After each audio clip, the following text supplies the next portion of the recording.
let's say that we want to equal heads. All right, we want red to equal heads.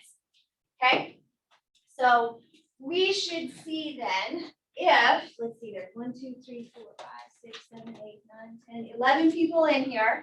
Okay, if we all flipped the coin, all right, if we all flipped the coin, we would expect how many of you to get heads?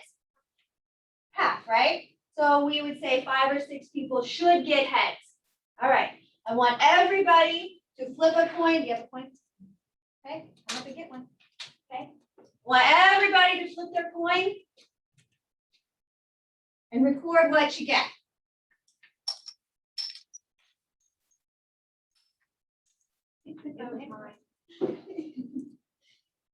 How high did you flip it? It's a really light coin. All right. Remember, heads was red, correct? Okay. Raise your hands if you got a red. Raise your hands if you got a red. 1, 2, 3, 4, 5, 6. Wow, that's cool. 6 out of 11. Okay, let's try it again. Do it again. Raise your hand if you got a red. 1, 2, 3, 4, 5, 6, 7, 8. 8 out of 11. Okay. Let's do it again. Flip your coin. Raise your hand if you got a red. I'm going to Vegas with y'all. 1, 2, 3, 4, 5, 6. Did I count that right? 1, 2, 3, 4, 5, 6. I counted 6. All right. Let's do it again.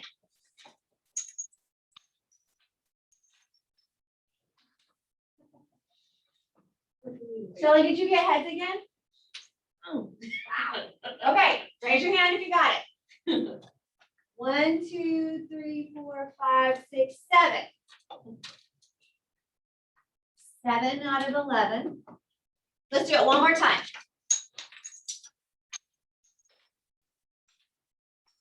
And raise your hands if you got a head. 3, 4, 5, 6. Okay. Now, we said that if we flip a coin, we would expect to get heads 50% of the time, right? It's kind of what we expect. Intuitively, this is what you know. Did I get it 50% of the time? One time we got it. Somebody do the math on that. What's 6 divided by 11? Real fast. 6 divided by 11 would be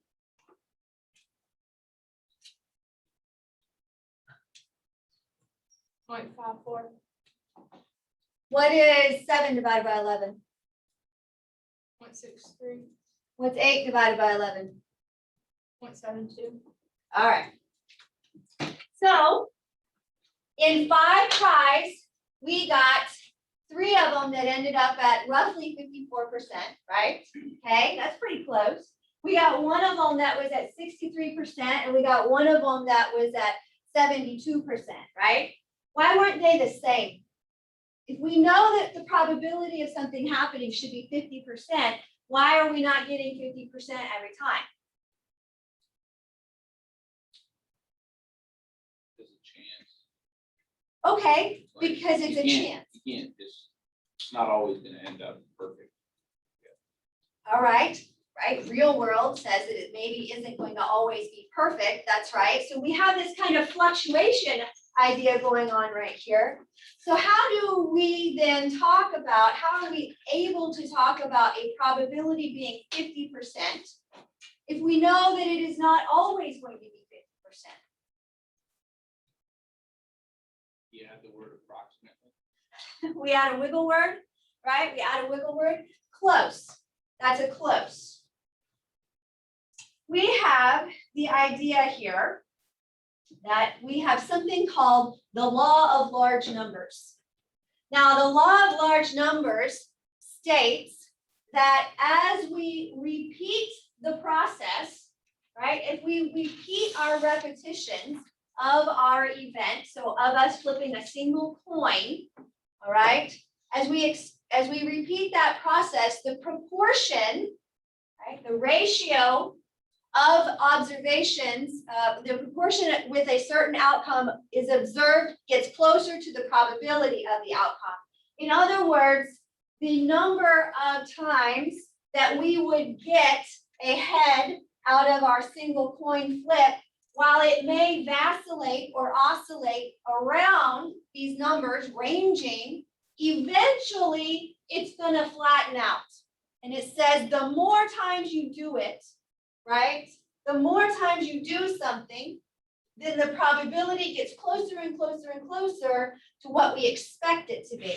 Now that 50% mark, the one that you all were able to tell me about, that you intuitively understood, all right, keep thinking about probability as you intuitively know it, because I know you all do. That probability that we know, that 50% that we know, is what the number gets closer to. Okay, and that's what the law of large numbers typically tells us.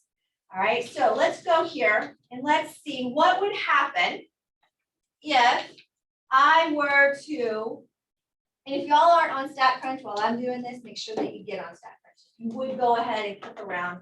We'll all kind of do this at the same time. That way we can kind of practice. So you have to go through Brightspace to get on StatCrunch if you're not already doing that.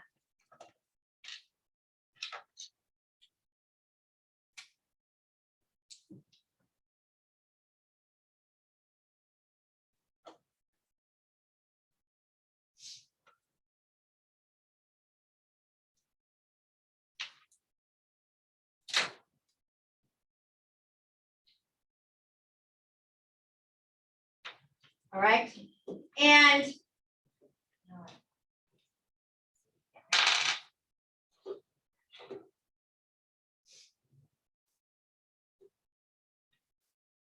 we flipped our coin 5 times, right? Here is a simulation, and let me change it to the outcomes actually. Here is a simulation that is, the name, as the name implies, simulating us flipping a single coin a bunch of times. That's all this is. So I'm gonna hit 5 runs, and y'all don't have to be at the same place that I'm at just yet, but I just want us to be prepared to get to this. So each one of those blocks, 0 would be for, I guess this is the probability of a head. So, because that's what it says at the top. So we had, out of 5 flips, we had 1 of them, it looks like, that counted as a head. Out of 5 flips, if I'm reading that right, we had 1 of them that counted as a head, okay? So in this particular example, right, these people, or this simulation, produced only 20% of their total flips encountered a head, okay? But we know that, or we believe that if I flip a coin, in reality, the likelihood of me getting a head is supposed to be about 50% of the time. And yet here, we flip a coin and we only got it 20% of the time, okay? What if I did it again? So now we're going to see what the probability, or what the actual value would be if I flipped the coin 10 times. And sure enough, I got, for some reason, just on this simulation, I got, again, a total of 2 heads out of 10 flips, giving me 20% of the time. So those are different numbers even than what we got, right? So we have this idea in probability that although we know that the probability over the long run is supposed to be 50%, we have all this variation happening in between. Now, if we look, no, that's not what I want. If we look here, we've done 10 flips so far. Now watch what happens if I flip this 1,010 times. Okay, so this is the idea behind simulation. We're going to practice on this again Monday of next week, okay? Is understanding simulation. Now, we're not all going to sit here reasonably and flip a coin 1,000 times, right? That is an unrealistic expectation. So we have computers that can simulate that process, all right? And what do you notice happened? So this is, these are plotting the points, right, for the number of heads that were encountered in 1,010 flips. All right. And the proportion of times we got ahead is what we're looking at. The proportion of times we got the head is what we're looking at. And look how it kind of oscillates. It's kind of jiggity jaggedy, right? All around here. It looks like a ziggy zaggy line or whatever. Okay, but what do you notice is starting to happen the more flips we encounter? What's happening to that graph? The line is starting to become less jagged, have less variability in it, right? It's starting to get a little bit more right around whatever this value is. Now, what do you suppose this line is approaching here? Right? It's halfway in between 0.4 and 0.6, so it would be a safe assumption to say that it's approaching 0.5, right? So if we were to repeatedly perform the same task, right, over a large number of times, over a large number of trials, that's when we come up with the probability that we are intuitively understand. That's called the law of large numbers, right? So when you go and you play a game, right? If you go and you're playing blackjack, or if you go and you're playing a game, even if it's a board game, right? There is a probability or a likelihood of you winning. That doesn't mean that you're going to get that probability right away. It simply means that if you were to repeat the process a very, very large number of times, that's when the probability gets closer to that number. You're going to have variability, but we think that over the long run, it eventually evens out to what we would expect. That's called the law of large numbers. And hopefully you have that written down if you don't already. That's a very important concept for us to understand as we move forward. Now, we jumped in flipping our coins because that's kind of fun. And it might be important for us to back up and say, okay, well, what does probability have to do with our statistics? We're going to take a break from statistics for 2 days. And we're talking about probability, which, like what Michael was saying, is kind of that chance of something happening, the likelihood of something happening, because that directly relates to how we understand statistics. Remember when we talked about sampling methods and we said that something that was random, that was key for us sampling, that we every data point has an equal opportunity of something happening. So that's important. And then we can use that if everything has an equally likely chance of happening, then the probability or the chance of us getting certain results is the basis of statistics. So we use the basic understanding of probability and apply it in our statistical processes. Okay. So when we talk about probability, we have to understand, and I'll back up here, that probability,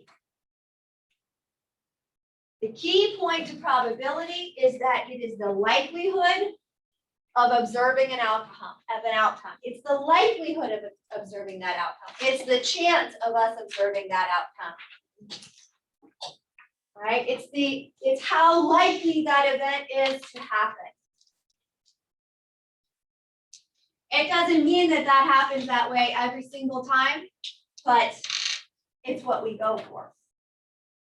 Now, some terms that you need to make sure that you understand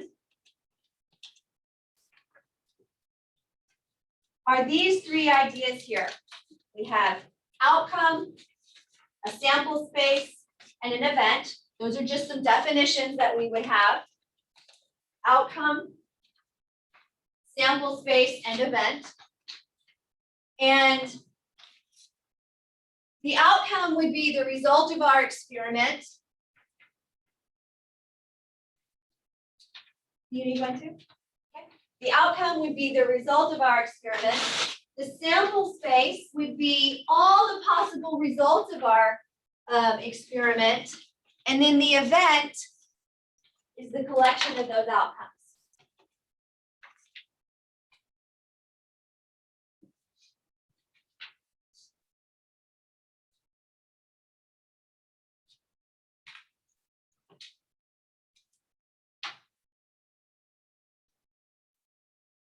Okay.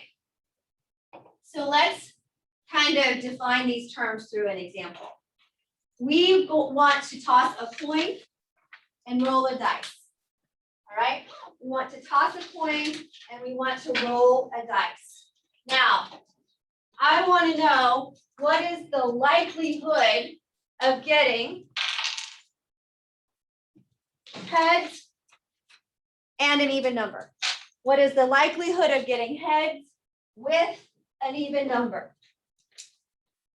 So in terms of what we're understanding here, the sample space and all of that kind of stuff, let's define it this way. I'm going to make a list, and this is what our sample space becomes. Our sample space becomes a list of all the possible outcomes.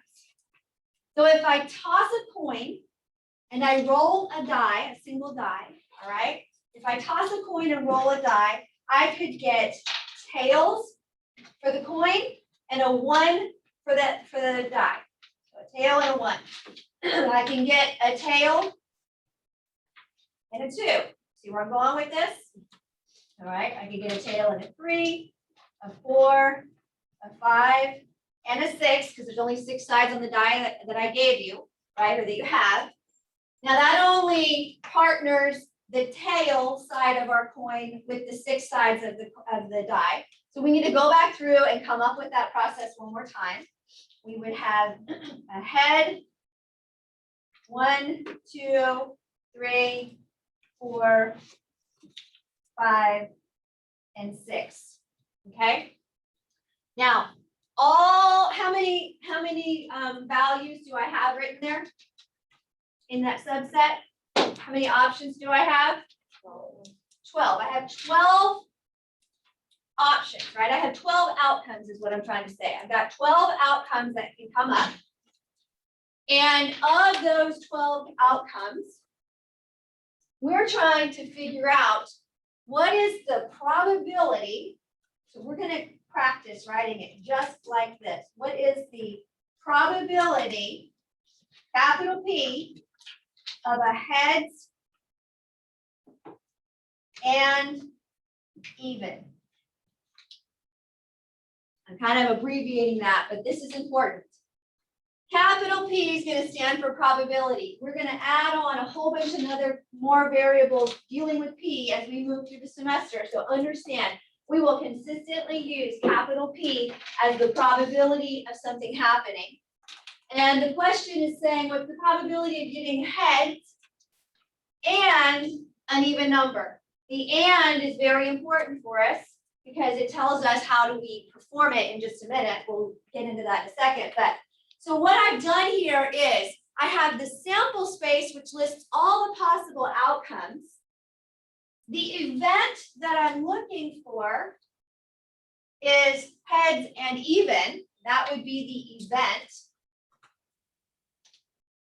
And let's see, the other term, the outcome, would be the result of the experiment. So let's go over here and let's look at all the values in my sample space, and we're going to count up how many of them have a head and even. Well, I have 1, 2, and 3, don't I? Aren't those the only outcomes in my sample space that have both a head and an even? All right, and how many total did I get? I highlighted them. 3 out of a total outcomes would be, total possible outcomes would be 12. So in other words, it's a 1 in 4 chance of getting a head and an even number. That combination was what I was looking at, right? It's a 1 in 4 chance. We would also say it's a 0.25 chance. We would also say it's a 25% chance that when I flip a coin and roll a dice, the likelihood of getting a head and an even is 25%. All right, now we're only doing this one time, all right? So on your paper right there, because it dampens the noise, All right, I want you to flip the coin. They don't have to be at the same time, actually. This isn't Yahtzee, all right? Flip the coin, roll the die, and let's see, let's count up how many got ahead and even.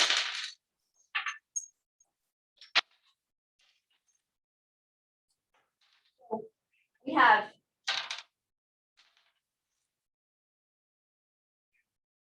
we have 13 people in here now. How many of you ended up with a head and an even? Oh, yellow is, no, yellow is tails. So two of you ended up with heads and an even? Is that right? Did I miss anybody? All right, so 2 out of 13. Somebody do 2 out of 13 for me. 0.15. Is that what you said? All right. So this is, so why did I not get a 25% chance? Instead, we got a 15% result. 15% of you got heads with a even number. Why didn't we get 25%?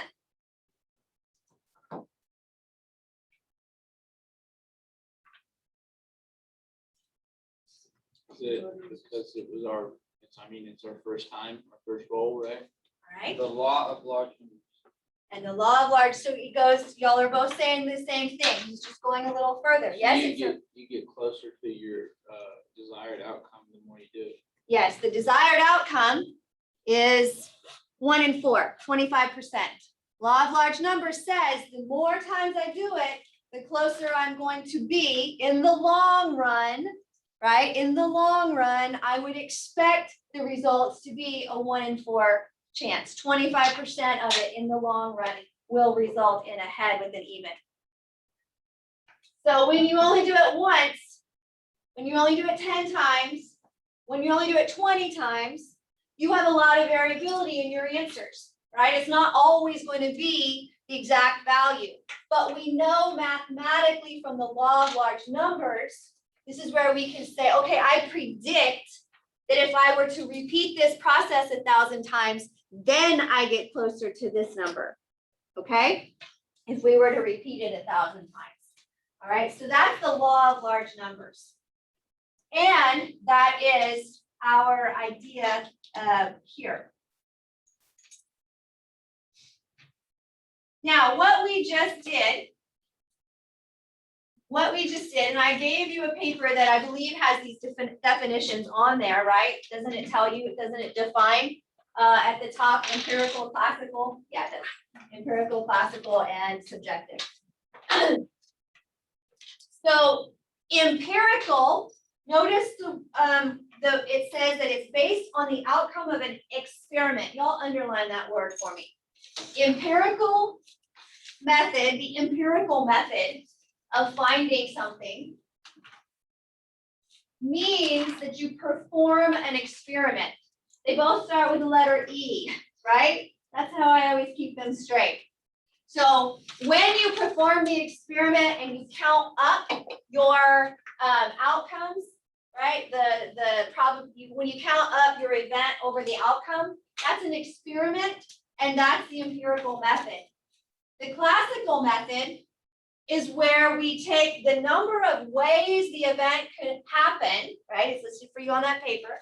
The number of ways that event could happen divided by the possible outcomes. So the probability, capital P, of the event E is equal to the number of ways that it occurred over the total number of possible outcomes. That's called the classical method or theoretical. Classical or theoretical is another term for it. So in what we just did, when I get my pen to write here, right? What we did is we found in class that 2 out of 13 had a head with an even number, right? And we also know from counting it up, the probability of a head with an even number is 25%. Which one of those is empirical and which one is classical? Based on your definitions I just gave you. Which method would we consider empirical and which method would we consider classical? Okay, so our in class is considered an empirical method where we actually performed the experiment, right? We rolled the die and we also flipped the coin. That's an empirical method. The classical method is a mathematical formula. It's a theoretical method. The classical method is the one that we say, okay, even though we are aware that we're not going to get 25% every single time, we apply the law of large numbers. The empirical method is performing the actual experiment in class. Why do you suppose we have the two different methods? Why would we need one method over the other? That's a good thought. That wasn't what I was thinking, but okay. Is it practical to perform an experiment all the time, first of all? Is it practical to perform an experiment all the time? Not necessarily, all right? And if we know that my experiment is not always going to come out to be what we think the law of large numbers, right? Because we know we have this variability, then we can apply a mathematical rule to say that in the long run, this is what we expect to have happen, all right? So now, two very, very important rules. These are the cardinal rules for probability. Probabilities always are between 0 and 1, including 0 and 1. I can have a probability of 0. In other words, the likelihood of something happening would be 0. That can happen. The likelihood of something happening could be 100%. That could happen. So our probabilities can be between 0 and 1, including 0 and 1.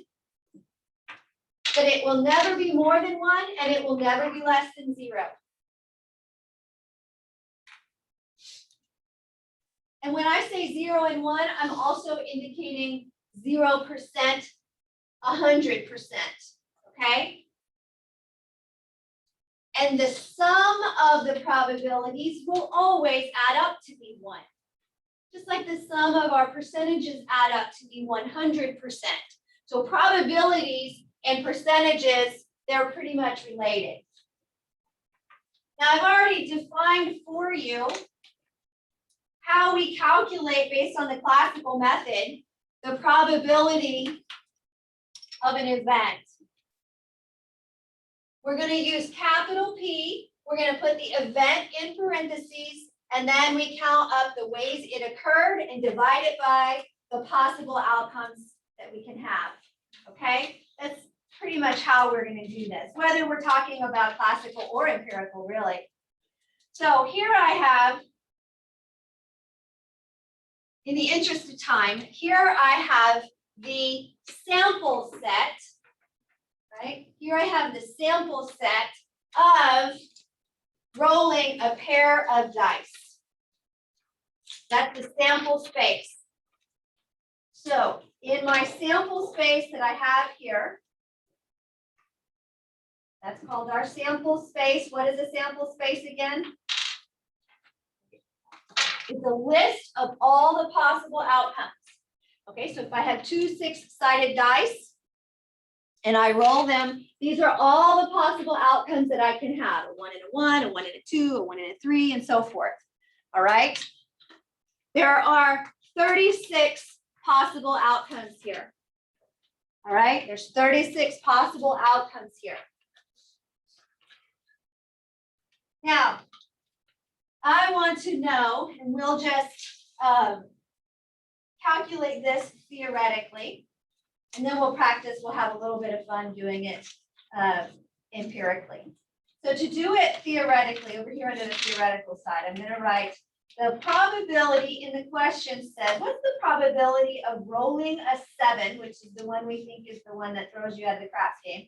So what's the probability of rolling a 7? All right, so what we're gonna do is the theoretical method or the classical method says I'm gonna come in here and I have 36 ways for the dice to have an outcome. I need to count up how many of those ways resulted in a 7. How many of them resulted in a 7? Look at the outcome space there. Count them up. 6 ways of rolling a 7. You can have a 6 and a 1, a 5 and a 7, a 4 and a 3, a 3 and a 4, a 2 and a 5, and a 1 and a 6. Those get a little confusing. It's easier and they're not the same. The 6 and the 1 and the 1 and the 6 are not the same roll. All right. I always think of it more as if I had 2 colored dice, right? Maybe my the first one is going to be red and the second one is going to be green. So if the first dice is red, 6, green, 1, then this would be red, 1, green, 6, if I said that correctly, right? So think of it in colored and it makes a little bit more sense. They're not exactly the same roll. So yes, we have 6 out of 36, and the fractional value of that, if I were to reduce the fraction, some of you have calculators that do that for you. Those are always beautiful.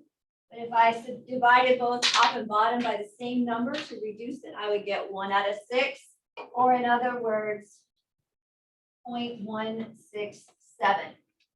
If I divided 1 by 6. So the probability of rolling a 7 is about 16 or 17%. All right. Tenths, hundredths, thousandths. The 7 here is in the thousandths place with the TH, right? It's in the thousandths place. If I rolled the dice, the pair of dice, if I rolled the pair of dice 1,000 times, we would expect 167 of them to result in a 7. That's how I interpret probabilities. Okay, in 1,000 rolls, because that's the place we're looking at, in 1,000 rolls, we would expect 167 of them to have a 7. I could back that up and I could say, okay, in 100 rolls, if I rolled the dice 100 times, we would expect 16 or 17 of them to be a 7. Right? Does that make sense? The 16, the 6 right here is in the hundredths place. So if I rolled it 100 times, I would expect 16 or 17 of them to be 7s. That's how we interpret probabilities. Okay? That's what we expect to happen. Now, for funds, so you all are on StatCrunch, right? Yeah, I saw most of you looking at StatCrunch, I think. So if we're in StatCrunch and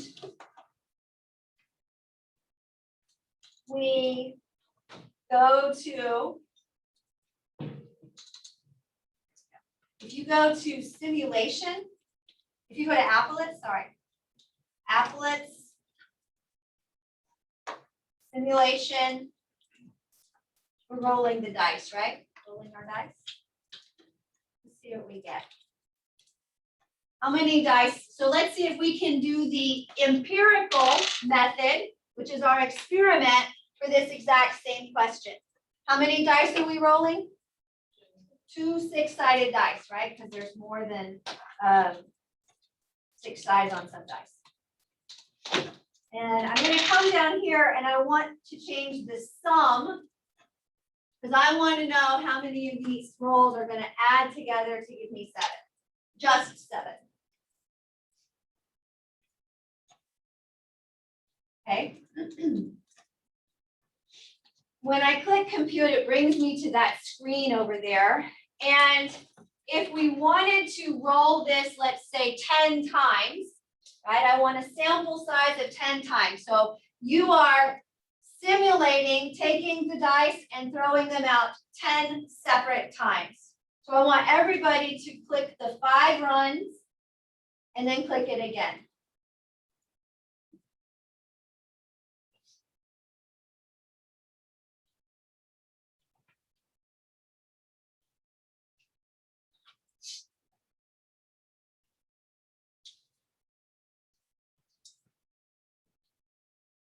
Okay, do we all do it? So I got, out of 10 rolls, 20% of my rolls ended up with the, being added to 7, okay? What was yours? 0. 0, all right, what was yours? Wait, which one are we looking at? The one. The proportion? 4. 4. So what was the proportion? Look at the red number on the far right. 4 out of 10, 40%, I'm assuming, right? Yeah. Okay, what else? 30%, 33. 33, 30. 30, sorry. One, could you do it now? Okay. 20, 10, 10, 60? That's who we want to go to Vegas with, right? No, we don't want it to be that, do we? We're not going to Vegas with you. Okay, you might lose the table for us, I don't know. Okay. 40%. 40, 20. 20, 30. Alexia, did you do it? No? Okay, Michael? 0. 0. So we all have different numbers, right? Okay?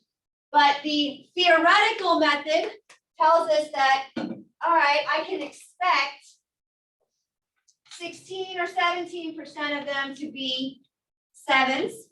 We know from the empirical method, right, which is our experiment, that we got whatever yours were. So mine was 2 out of 10, 4.2.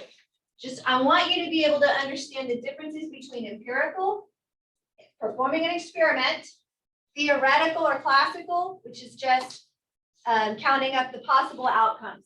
Okay, it's a mathematical formula. All right, let's just look at the last one here together.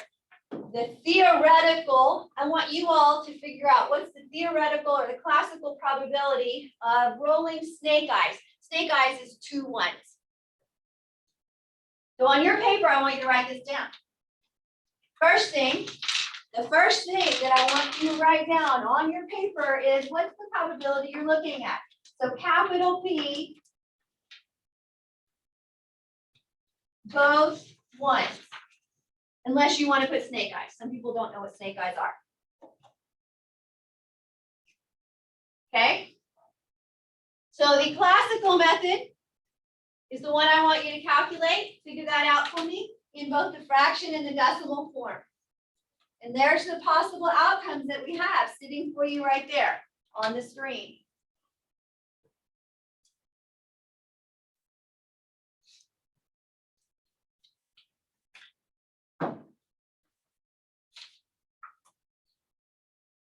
What do we get?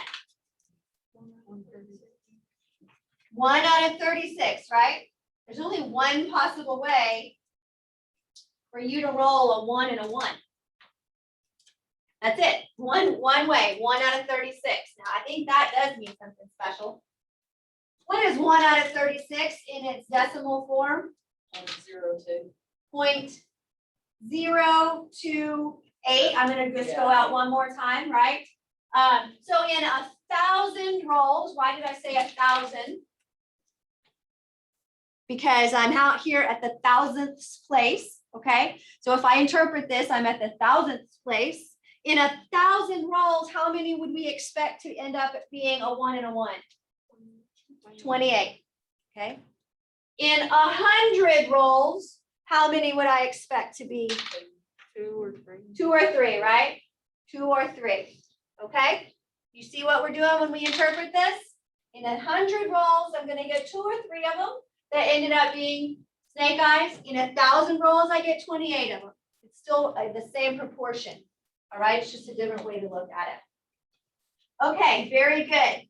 Now, you have on your paper there that I handed out to you, right, your notes, you have 6 problems, all right? See if if you can answer these 6 problems. We're gonna take about 10 minutes. All right, 10 minutes to answer these problems if you haven't already. And maybe check in with me and your neighbor to see if you're getting them right.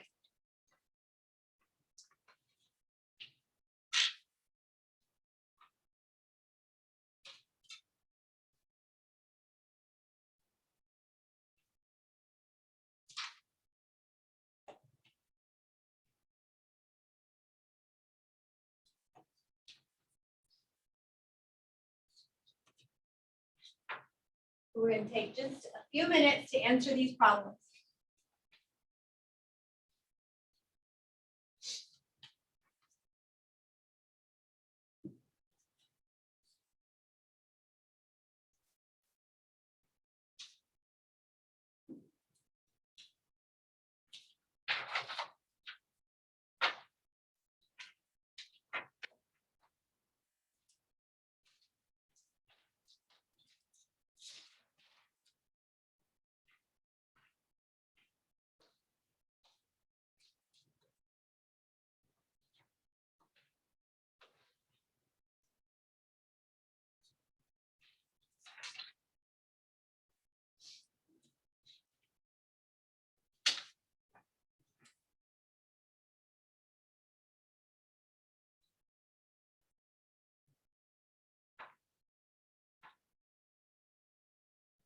Addison?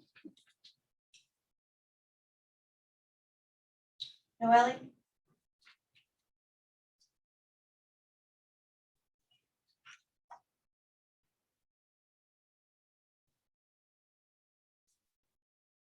Alicia?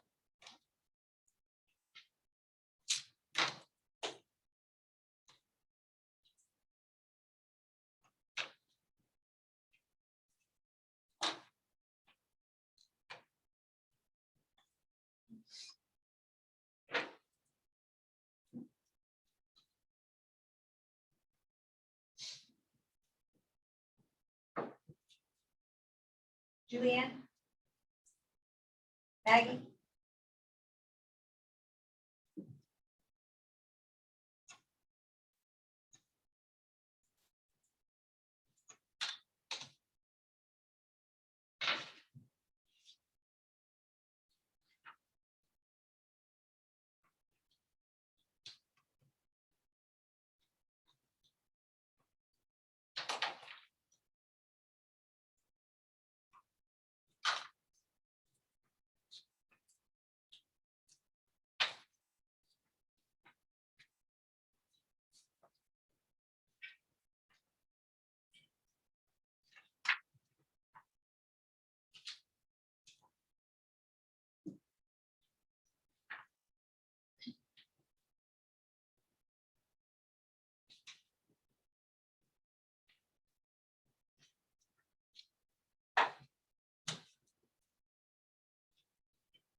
Yeah, two.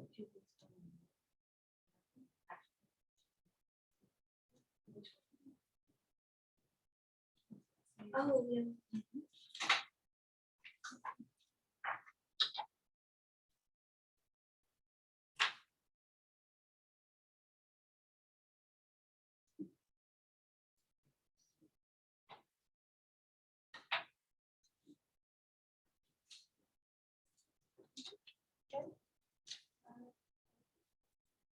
We'll go with each.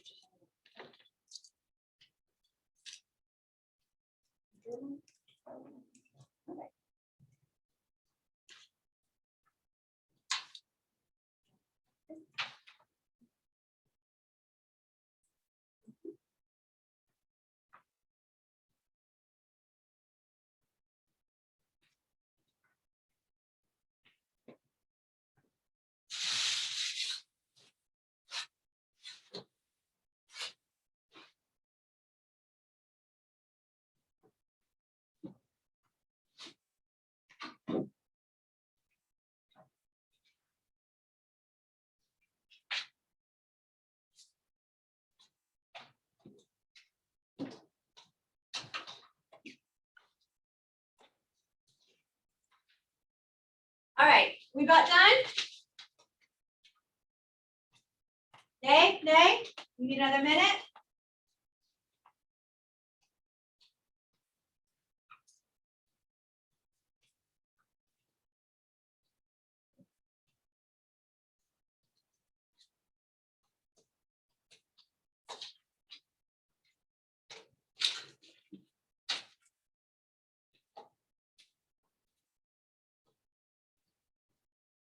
All right, let's go over these answers here. Somebody tell me, what are the two rules for probability? Probability is always between 0 and 1, and the sum of probabilities is 1. That's right. Very good. So probabilities have to be between 0 and 1, and the sum of the probabilities have to add to be equal to 1, right? Okay. What else? I don't know what I did. All right. What does it mean for an event to be unusual? Now, we didn't talk about this. It may have been in your reading, at least I think it was. Can anybody tell me what it means for an event to be unusual? Thank you. What? Whenever it strays too far, so for like 50, 15, and so about like 25 cents or something. All right. Close. Okay, let's expand on that. I like where you're going with that. It's when it's like, does anybody want to add anything to that? Has a low probability of occurring. The low probability of occurring. That's right.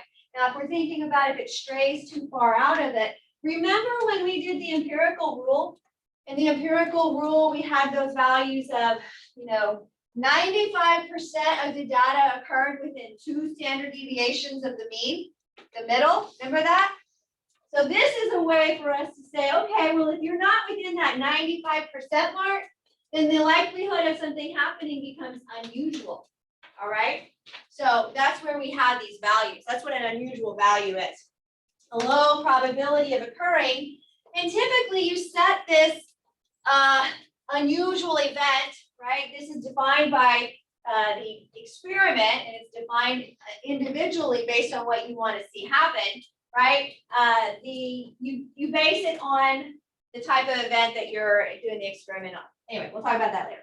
Okay, the probability, let's look at number 3, classifying these probabilities. Question 3A is, what type of probability is that? Empirical, classical, or subjective? Classical, all right. How about the next one? It's empirical, and why do you say it's empirical? If we took a survey of the families Because who had kids, they did an experiment in essence, right? They took a survey, so you had actual data, right? 1,000 families, and you counted up how many of them had 8 girls. Okay? So, do what? What was the first answer? The first one is classical. So the classical one says the probability of having 8 girls is this, right? And that's it, that is me counting up the total number of ways that you can have 8 children. And then total, and then the total number of ways that you could, the total combinations of those 8 children would give you girls, okay? Or whatever we're looking at right here, an 8-child family, the probability of having 8 girls, okay? That's how you would look at it. It's a mathematical formula on the first one. On the second one, they actually went and looked at data, right? They went and looked at 1,000 different families. According to a sports analyst, the probability that the Chicago Bears will win the next game is 0.3. Is it, what type is this? What is it? It's subjective, right? What basis does he have, the sports analyst? He hasn't said anything in the sentence, Michael, in the sentence, it doesn't really say that the sports analyst looked at 5 years worth of data and he predicts that the next game is gonna be blah, blah, blah. Yeah, it wasn't really thinking about subjective when I was going through it. And then on the basis of clinical trials, the probability of efficacy of a new drug is 0.75. It's empirical, that's right, very good. I think we've already talked about the law of large numbers. Do y'all know how it applies to gambling, casinos? How would the law, so what does the law of large numbers tell me again? Like the more events that occur, the closer the outcome gets to the calculated. All right, so the longer you do an event, right, the more it's gonna be towards the calculated probability, like how you said that. So in gaming, right, if you play blackjack, let's just say, right, there is a probability, there's a likelihood of you winning based on different scenarios that you get in your cards, all right? So blackjack has a win-loss ratio, right? All of the games in a casino would have a win-loss ratio, right? Casinos are a business, right? So they are there, they're designed to make money. Have you all ever heard the adage, the house always wins? Heard that one? Okay, well, that's because the gaming industry, the casinos understand the law of large numbers and they understand how the games work. So typically what they do is they'll put the games that have the highest win for the, that produce the highest winning rates for the players, slot machines, like quarter slots, right? Those are cheap and you get to win a lot and you get happy, okay? And they'll put those typically by the doors when you come in. They'll put some of the easier playing games closer to the door, and then that sucks you in because then you start winning. And then you start wandering around and now, okay, I just won over here. So I think I'm gonna sit down over here and I'm gonna play this game. All right, so they pull you in. But the law of large numbers typically still, and we'll talk about this in the next chapter a little bit more. It allows the gaming industry to be able to come up with how much are they willing to lose because they're gonna keep winning. Is basically how that works. Let's look at the drug side effects. So the variable that we were looking at here, adverse effects, is that variable qualitative or quantitative? It's qualitative, right? It's qualitative because of the way that you would answer that. And then for question B, what's the estimated probability that a randomly selected subject from the Viagra group reported experiencing flushing? What did you find out it was? Okay, so 0.099 to 10% roughly, and you found that by taking 73, because that's how many people experienced flushing under the Viagra column, and you divided it by a total of 734. Is everybody able to do that? 73 divided by 734 gives me 0.099 or roughly 10%.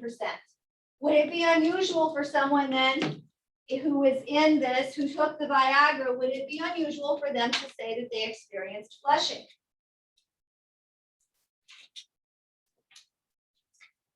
Yes. Well, it's no, and why do you say no, Alexia? Because a lot I mean, compared to the other one, you have more people that are saying that they're flushing.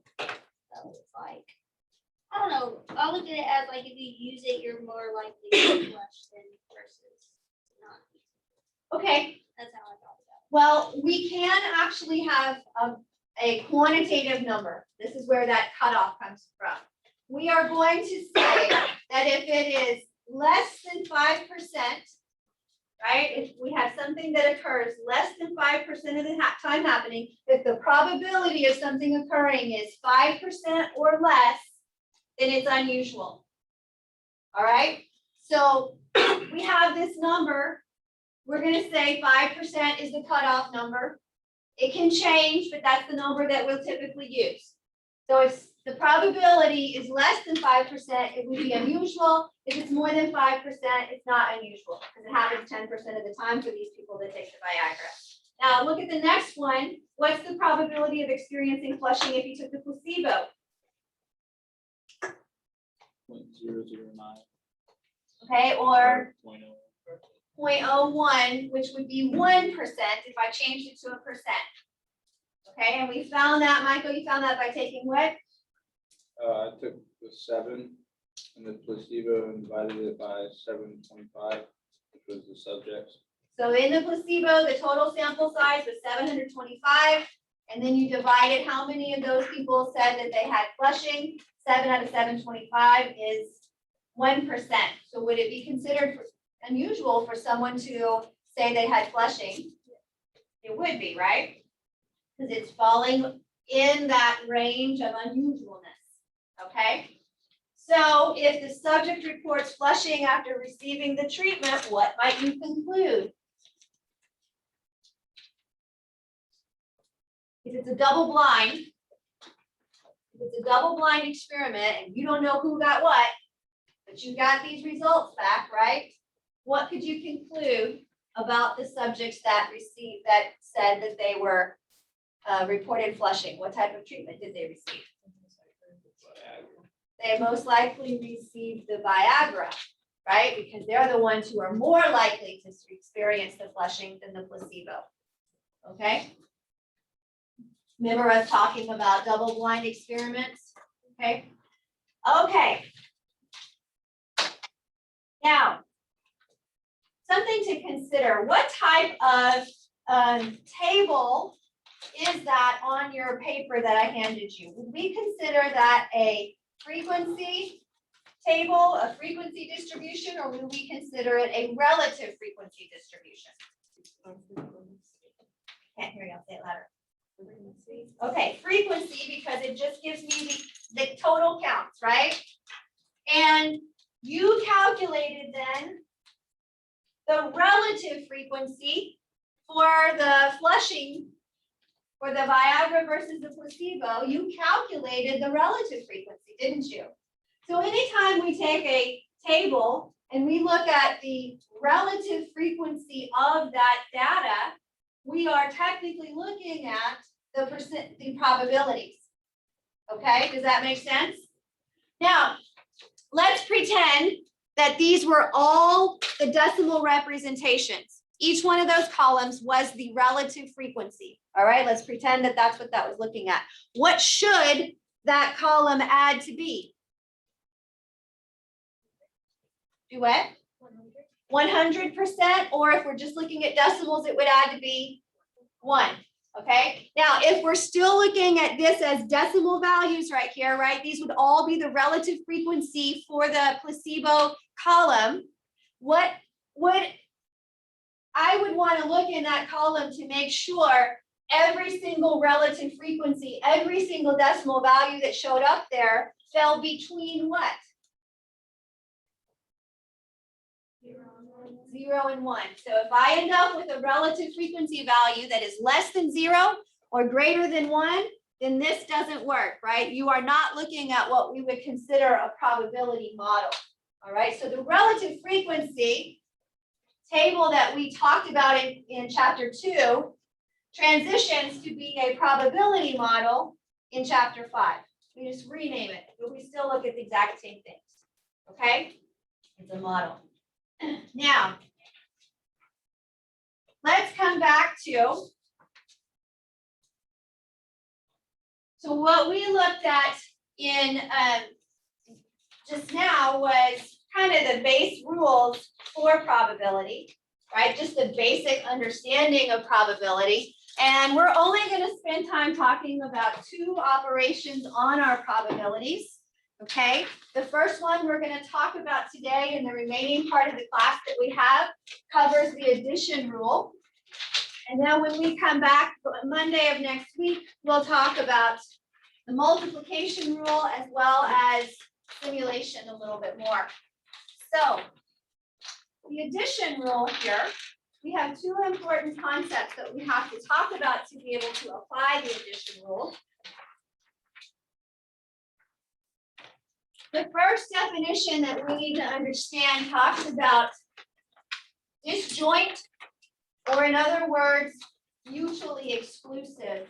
The best way to describe disjoint or mutually exclusive is to look at it in terms of a Venn diagram. Do y'all remember what Venn diagrams were? Yeah, okay, kind of allows us to be able to talk about sets and so forth. So here I have a Venn diagram, and I have, remember, capital P is gonna always stand for the probability. So I have the probability of event A happening here, some big circle. I've got the probability of event B happening here. And notice that those 2 events do not overlap. They're just separate events. We would consider these events disjoint or mutually exclusive when they don't have any events or anything that is in common. So for example, randomly selecting someone who is a registered Democrat, randomly selecting someone who is a registered Republican. Remember, you cannot be registered as both a Republican and a Democrat. So therefore, we're just talking about randomly selecting people, right, based on their voting registration. If I randomly pick someone who is a Democrat, randomly pick someone who is a Republican, they have nothing in common, do they? In their registration, they have nothing in common. Therefore, those 2 events would be considered disjoint or mutually exclusive. When we have events that are mutually exclusive, don't write this rule on your paper just yet. When we have events that are mutually exclusive, all we do is consider the probability of event E or F. That word "or" tells us in statistics, in probability, that we're going to add the 2 events together. I want everybody to make sure you understand that. The word "or," the probability of this or this, means I add the events together. Okay? So what does that look like in practice? All right, so I have here a deck of cards. We actually use cards a lot in probability just to kind of illustrate scenarios. Does everybody understand that in a deck of cards, you have how many cards? 52? 52 cards. 52 card pickup. You remember that game where somebody would just be a really toot and they go, oh, all right, 52 card pickup, right? Go pick them up. 4 suits.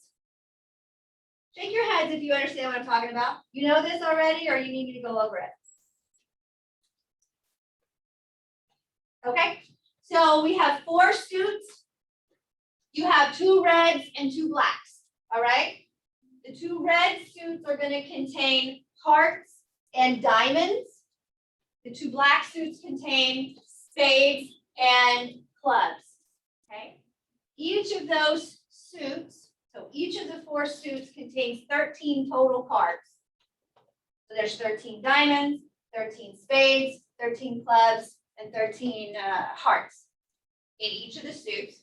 And in each of the suits, we have numbers going from, I always think of it this way, 2 up through 10.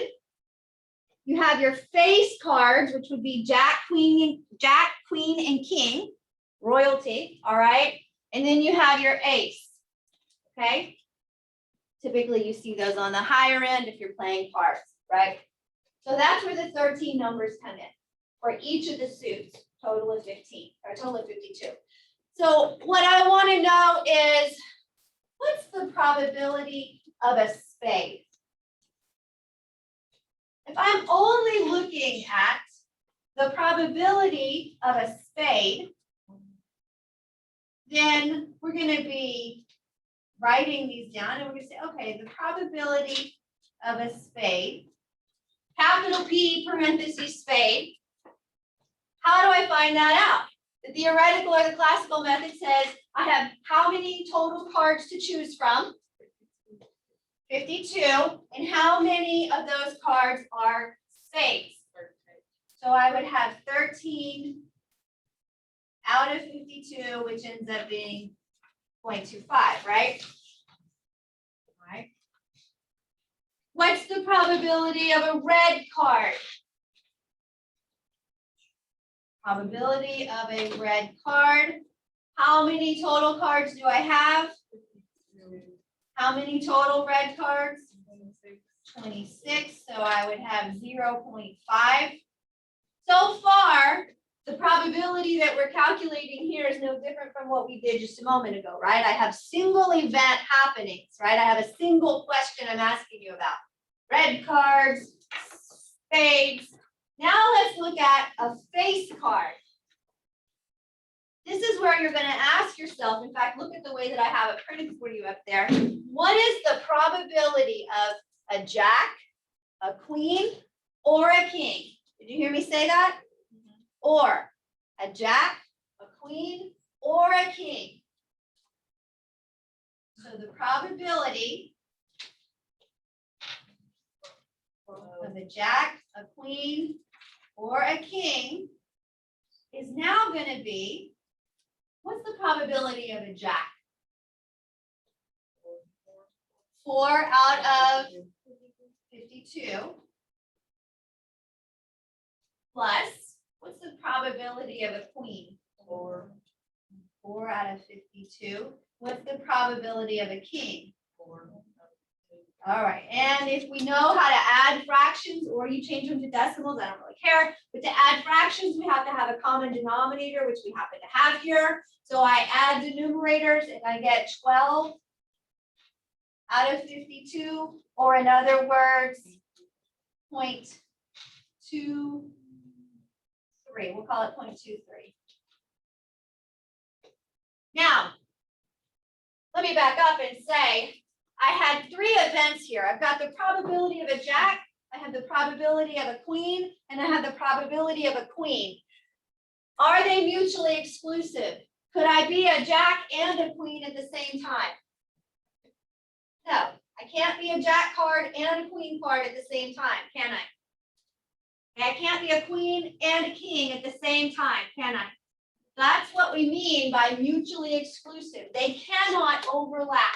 And if they don't overlap, we just add their probabilities straight together. Okay, that's the theoretical or the classical method. Now, notice that I have my Venn diagram back up here. And my Venn diagram now shows these 2 circles overlapping, doesn't it? I now have the probability of event A and the probability of event B. So I have two events, but they overlap in some way. So the example that you see up here says randomly selecting someone who is taking a statistics course, randomly selecting someone who is a female. Can you be in a statistics course and be female? I think you can look around and say yes, right? Okay. So what's happening here is if I were to just simply add, right, using what we were talking about, the probability of randomly selecting someone from statistics, and so that's statistics, A is statistics, right? And I add that to the probability of being female, I just double counted the females that are also taking statistics, didn't I? Right? Okay, that's the general rule. That's what we call, this is when you're not mutually exclusive, right? It's not disjoint. They can overlap. So what we do then, this is the rule you need to write down on your paper. This rule is a continuation of what we saw above. And it allows for the subtraction of the overlap. If you don't have an overlap, you don't have anything to subtract. The general rule for addition says the probability of event E or F is going to be at the probability of event E plus the probability of event F minus the probabilities of E and F. Okay? Minus the probabilities of E and F.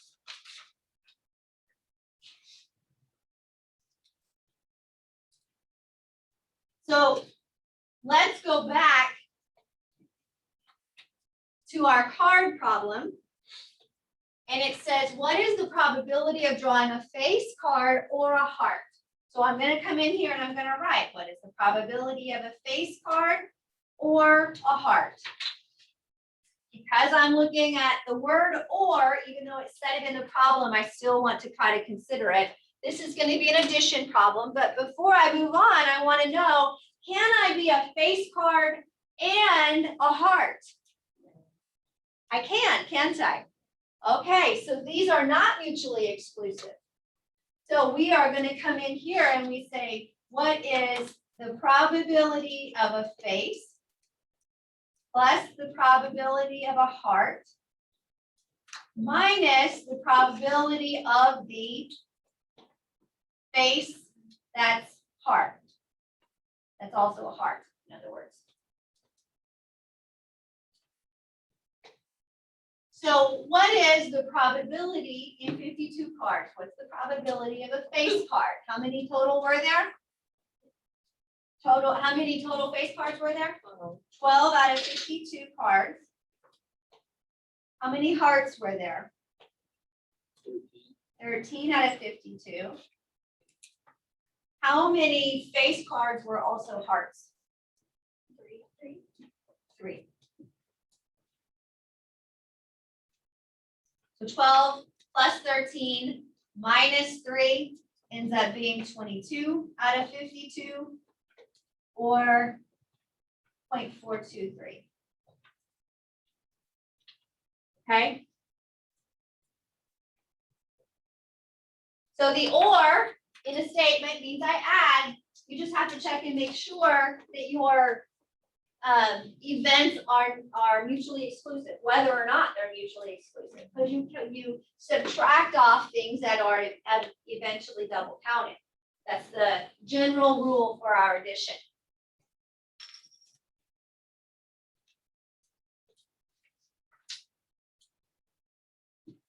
All right.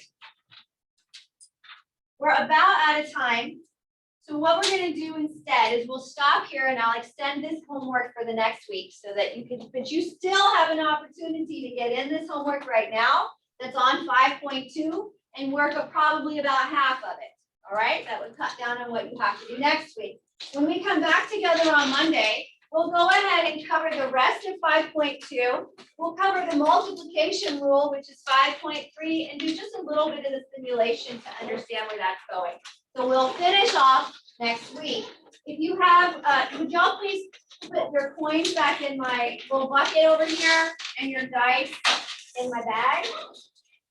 Y'all have a great weekend and I'll see you next